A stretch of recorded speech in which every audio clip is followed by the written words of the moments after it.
Namaskaram. This is a nagging question for lot of urban decision maker. When there are enough challenges while executing advanced GIS solution, why one should consider ultra advanced and little expensive 360-degree mapping technology? The present available internet survey information says that annual property tax revenue is approximately less than 27%. It means the leakage is around 63%. Only less than 5% Indian smart city decision makers have recognized urban GIS mapping as their core focus. There are lot of and many challenges faced during execution of GIS project. It may be about technically trained manpower, legacy data, transparency, project review, and many others. But the master challenge is getting mapping right about primary data. In this presentation, we are going to compare merits of both GIS and 360-degree technology. We can see building rooftop from the satellite image taken for base map creation. This is how we digitize the building in a polygon for GIS representation. Please note that the shape-wise, both the building looks identical. In the section B, we can see tree canopy alongside of the road. From similar type of input, we create feature digitization for GIS. Now, this is how we see when we utilize 360-degree data to capture primary mapping details. Here you can see nature of the building, construction type, height of the building, floor count, ground floor utilization, and you may read the banners and the headers which are used as commercial business indicators. In the section B, under the tree canopy, you can see there was an infrastructure which was totally hidden. It has 100% missing probability if one digitized data in GIS style. Let us review a real life example. This is a portion of actual satellite image used for digitization. This is how we digitize image to represent in CAD polygons. In this image, you can see most of the buildings are represented in square or rectangular shapes, which looks to be identical to each other. If you consider this polygon, then you may keep on imagining how the actual building may look like. Consider any moderate size developing city. There would be approximately 100,000 properties. If administration is supposed to check only 10% of the complete data, still 10,000 property checking would be taxing, time consuming, and serious job. To validate the delivery, we check if information is attached to each and every polygon. Still, it is subjected to imagination. Hence, in GIS, we attach property image to each polygon. All this data looks to be fine in GIS, but please note that a single image got attached with two different polygons by manual mistake. These kind of mistakes would be obvious when data is huge. Also, kindly note that height of these two buildings cannot be commented because it is difficult to always accommodate complete building in a single shot picture. Let us revisit a satellite image data. This is the way we digitize tall building. In the absence of the satellite image, it becomes difficult to imagine the nature of the building. We imagine building may be like this or like this. When we use 360-degree data, that enables us to view a single property from different angle and different locations. It also allows us to see the nearby vicinity and the development. This data clearly shows information about nature of the building, type of the building, construction type, usage of the building with approximate floor count. Visual information can be interpreted by even semi-literate person. He may not require to learn the basics of mapping to interpret the 360-degree data. This is a real-life example to conclude about properties under the tree cover, which is situation in most of the developing cities. This is a place where the tree canopy is visible along the roadside and in between the two buildings. This is how the road digitization looks like. This is how the map looks after digitization. Kindly note that digitizer has captured a small property under the canopy because of the limitation of the primary data. If we use 360-degree data, this is the place where we stand, and 360 data clearly shows two large buildings under the tree canopy. We can see the nature of the building, extension to the building, construction type and number of floors. Vicinity of the property is also clearly visible for cross-referencing and proofing. In 360-degree data, the complete side view along the navigable street view is visible, which enable us to read the banners and posters. Recording these banners, we can find out which are the businesses established other than ground floor, which are not visible from the road. This is an example where Pedigree Shop, which is located on the first floor, which is completely invisible from the road. This input can be used to revenue appreciation due to residential to commercial conversion. This is a satellite image. This is how we digitize the building property. If we view 360-degree data, we can clearly see old building is being extended height-wise with the recent construction. This is another satellite image in which the property is being digitized as usual reference. This property is visible from different points with different visibility angles. The legacy data says G plus 2 floors. GIS data says G plus 2.5 floors, and 360-degree data shows G plus 2.5 plus basement property. Thus, it is transparent, trustworthy, uncompromisable, and more informative data which can be used to define revenue enhancement. With the help of satellite image, we can only digitize property boundary. However, if we utilize drone mapping data, it allows us to digitize more accurate building outline, and it also facilitates to digitize the boundary of the property, which is a very vital requirement in property tax assessment function. Thus, the concrete advantages of 360-degree technology over GIS is to enhance the accuracy of the primary data, which gives clarity on type of building like a bungalow, building, chawl or superstructure.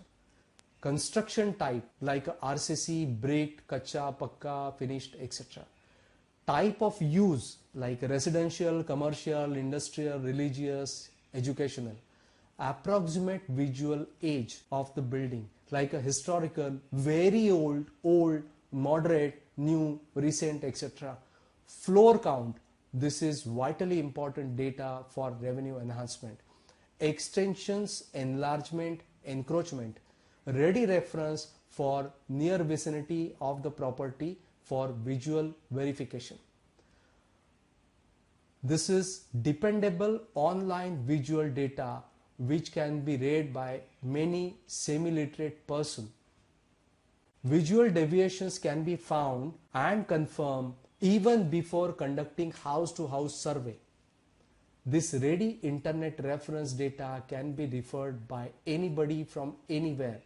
Hidden property details are readily visible without site visits.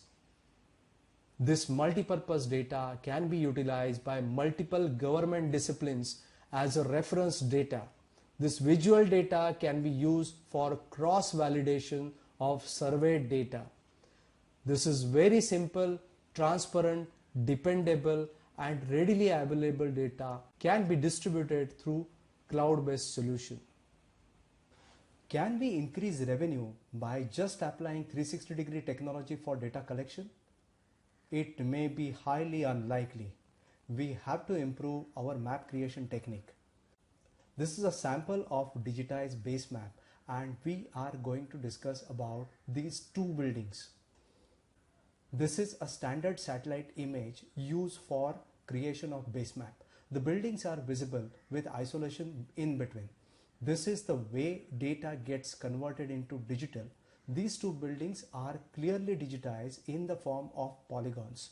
This digitized information represents the open space in between the two buildings. We are going to stand on the footpath adjacent to the L building. If we refer 360-degree data, the ground reality gets captured and we can see all the buildings have extended shops till footpath. There is no open space in between the two buildings. In fact, the area is completely covered with the help of shop line having extension of G+1. Remember, L-type building depicted open space in front of it? In reality, all the ground is extended with no open space in front of L-type building. It means when surveyors go to capture data, they may not have the base polygon to attach information regarding the shop line and G+1 extension. Thus, GMap is requirement of time.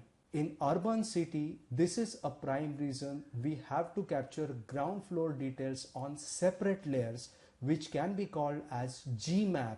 The standard conventional base map should be used as other than ground floor map, which can be called as OTG map. The GMap allows us to capture commercial deviations such as deviations within the compound, on the footpath, on the road, sidewise extension, extended top floor, and new extended construction. It also allows residential deviations to be captured as permanent, semi-permanent, large area captivated, restricted practices, etc. GMap may help us to plug the revenue leakages due to all extension and expansions in fastly developing urban cities. Are we using the right survey method, especially when we are supposed to survey extended properties of well-connected, bullish, abusive, aggressive defaulters? Here is a discussion on open loop and closed loop survey methods. In open loop method, the surveyor can see the property in two dimensions. Most of the survey is conducted with the help of mobile-based digital survey technique. Surveyor may capture a photograph of the building, capture the property information as requested parameters, and send it to the server. QA and QC department receives data, runs the corrections through the routine on spelling and some of the figures, and data are being certified as a pass from production. Kindly note that barring the age-old legacy data, the QA/QC team does not have secondary source to check up the primary data received from the field surveyor. The team is 100% dependent on the field surveyor information. The QA department may not be in a position to counter the wrong data generated by the surveyor due to lack of reference data. This lacuna is being covered in the closed loop survey method. Independently, we capture 360-degree data which act as alternate source of primary data for QA and QC team.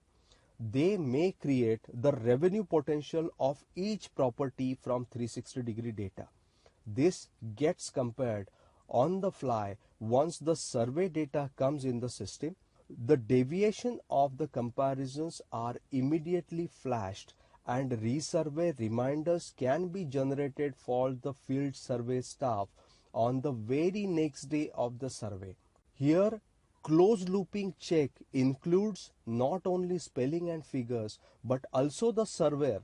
The resurvey instructions are shared with the reason for resurvey. This helps in many ways, like There is a constant check on the surveyor and they are forced to capture the quality data. The payment for the forged properties and fictitious data can be prohibited. Thus, accurate, realistic, reliable, and visual proof primary data gets generated, which can be referred on the cloud-based system with the proper access rights. Kindly note that maximum validation work is being done by the staff operating from the office environment. Hence, the efficiency is very high compared with the staff working on the field.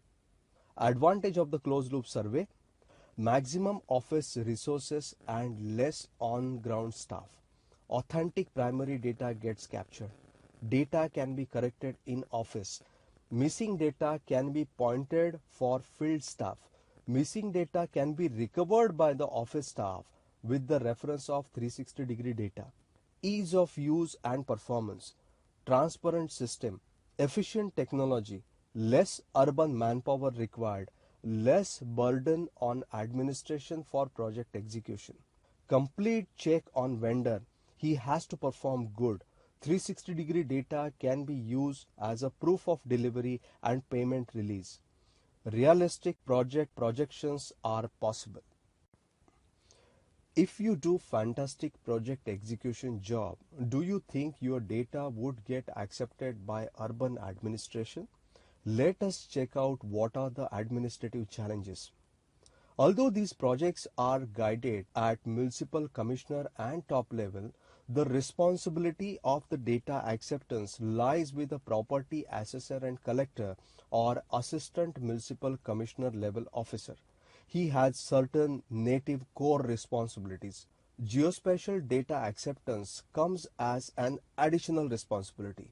In the most of the cases, the techno-savvy IT in charge is given additional responsibility of geospatial project. Hence, most of the time, his performance is independent of geospatial project status, but he is the final authority to accept or reject the data. The project manager is responsible for a complete mission critical data for municipal council.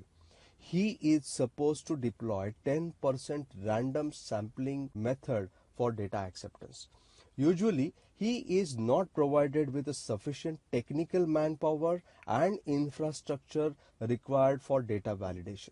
So instead of going for blind acceptance, he decides to execute delaying strategy. He has lot of excuses to delay the data validation process. This in turn delays the payment for the vendor.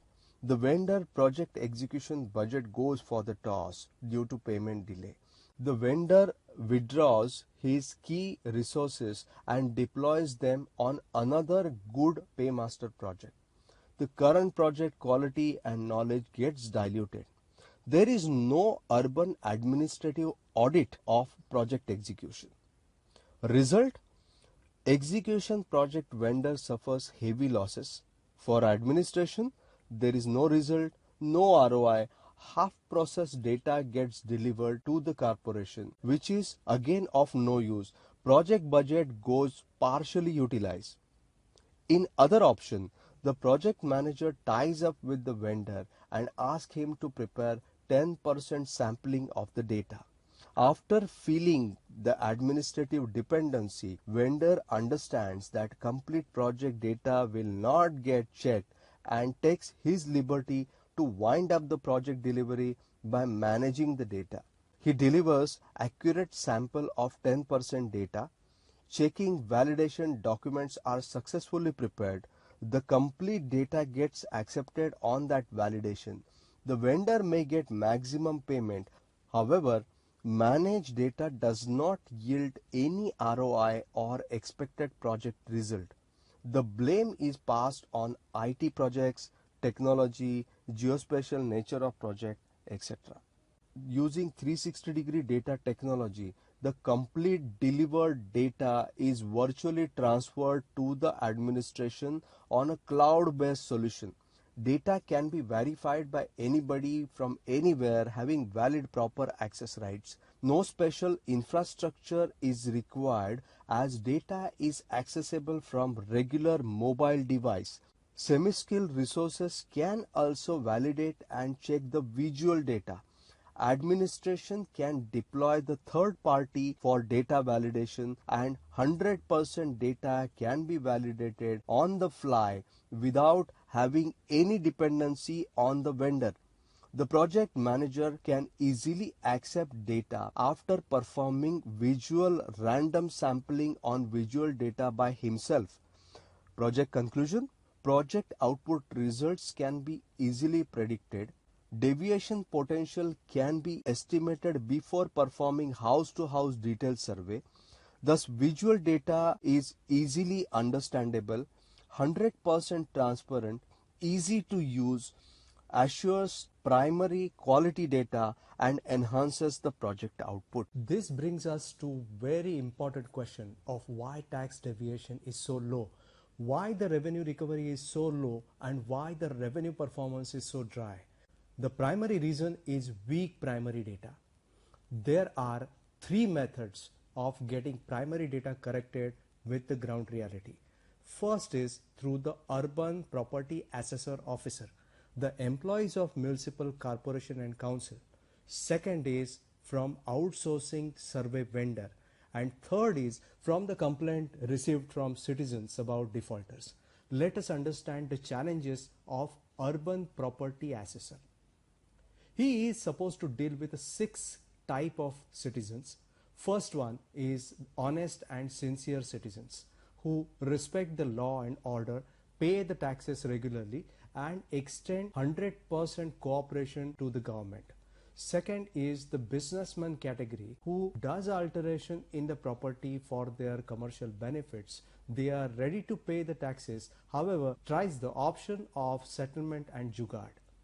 Third is muscle strong people who talks only with hands and legs rather than mouth. Influential people who have very high power connectivity, and with one phone call they can change the personal dynamics of assessor officer. Properties of politicians, and the last one is minority community where even our police officers cannot enter their area. More than 50% properties are covered by the last 4 categories, and we also have exclude the slum area. If assessment officer tries to assess their properties, then he may get abused, assaulted, hospitalized, transferred, have to face stone pelting, faulty and fake allegations may get filed against him. He may have to worry about his family's security. Kindly note that this assessment happens under 3 umbrella conditions. First is the absence of primary data validation tool. It means there is no alternate way to validate the data registered from officer. Administrative project spearhead officers are continuously transferred, and replacing one may not have the same idea, or he may have a different thought. There is poor legal support and protection from the law and order for the assessment officers. Under this scenario, assessor has a choice to work sincerely and honestly, generate maximum revenue for government, and go against all the defaulters by implying all the applicable rules and regulations. What is the result for officer? Stagnant salary, no incentives, limited financial gain. He creates lot of hidden enemies. He may get transferred to unwanted place, no real appreciation within the system, and have to worry about his family security. In the second option, officer goes with the wave and does some adjustments with the defaulters. This creates the record manipulation and poor revenue for government. However, the results are astonishing for assessor. He becomes a key person in local dynamics. His social status increases. His respect in the workplace goes up. His contact network increases, and there are fewer chances of he getting transferred. Second source is getting primary data corrected through outsourced survey vendor. The survey contractor pays on-field survey resource around 15 to 35 rupees per property depending upon the list of survey parameters. To have a good income, the field surveyor need to focus to cover maximum number of properties per day. So they have two options: work sincerely, visit each and every house, try to get a maximum information about citizen, get the quality data as per the defined survey form, revisit the door lock properties and conduct proper resurvey. The result is limited properties are covered in a day. However, quality primary data gets created, generates very limited income after doing a hard working and taxing field job. They have to face criticism, anger of the defaulter and citizens from the last four categories. The semi-skilled surveyors are totally unprotected and vulnerable. If surveyor decides to go with the wave and perform the record adjustment with the defaulter, then maximum surveys can be conducted per day. He gets illegal income. Quality of the survey is pathetic. The records are manipulated. Surveys are conducted without actual field visit and forged primary data gets created. The field surveyor knows that validation of survey data by the resurvey through the other resource is too costly for his vendor. Results for field surveyor: he makes decent income, quick money in minimum efforts and easy life. His social status goes up. He comes in contact with influential people. It looks to be good fortune for him. He is discounted from the data responsibility as outsourcing vendor is responsible for the quality of the primary data. Here also the umbrella condition remains the same. The last option of getting primary data corrected is through the complaints and the proof received from the citizens about defaulter. This is one of the safest method as all the proofs are received by the assessor in the office. He gets protected from the aggressive defaulter by proving that he is not the originator. Hence, there is no threat, no tension. He can exercise the rule and regulation and collect the leakage revenue from defaulter. From this third option, very little revenue gets registered. Maximum deviations goes unnoticed. The performance of the municipal council declines. Dependability on the central funding increases. However, the situation in the city is very stable. There is no public outcry, no civil war like situation. 360-degree data plugs the black hole of validating tool of the primary data. 360-degree data uploads visible property details on the cloud-based web server, which can be viewed by any authorized officer sitting in an office without conducting any site visit. It is equivalent of getting complete city in the office for validation of primary data. The property validation, referencing, pointing out and marking becomes very easy and shareable. The best advantage is it gives third-party support to secure the front-facing assessor officer from the defaulters. They can always point out on the visible defaulted property data to recover the leakage revenue and convince the defaulter that visual data is government initiative with no local control. The maximum work of analysis and comparison is performed from the remote office of third-party vendor. This remotely located office staff is not under influence of local defaulter. Hence, the data infiltration and adjustment possibility is almost nil. Visible deviations are low-hanging fruits before conducting any house-to-house survey. It helps in conducting project monitoring, comparison of temporal data. Auto data updating process can be defined with the semi-literate and semi-skilled officers. Urban officers can literally showcase the complete project to the central government to pull additional funding requirement. The 360-degree solution brings transparency in the system and assures the revenue enhancement by plugging the revenue leakage. This slide shows how this 360-degree data can be effectively utilized by government organization to perform their core task. For example, disaster management or the healthcare system has to digitize the complete data which is similar to the municipal corporation. So instead of n number of government entities doing the mapping for their own, there has to be a single intelligent and a perfect data that can be utilized by government activities, and it will be definitely beneficial for all of us, because this intelligent data can not only be easily updated but it can be easily shared over internet. With this, I come to end of the presentation. Any suggestions, you are most welcome. Thank you so much.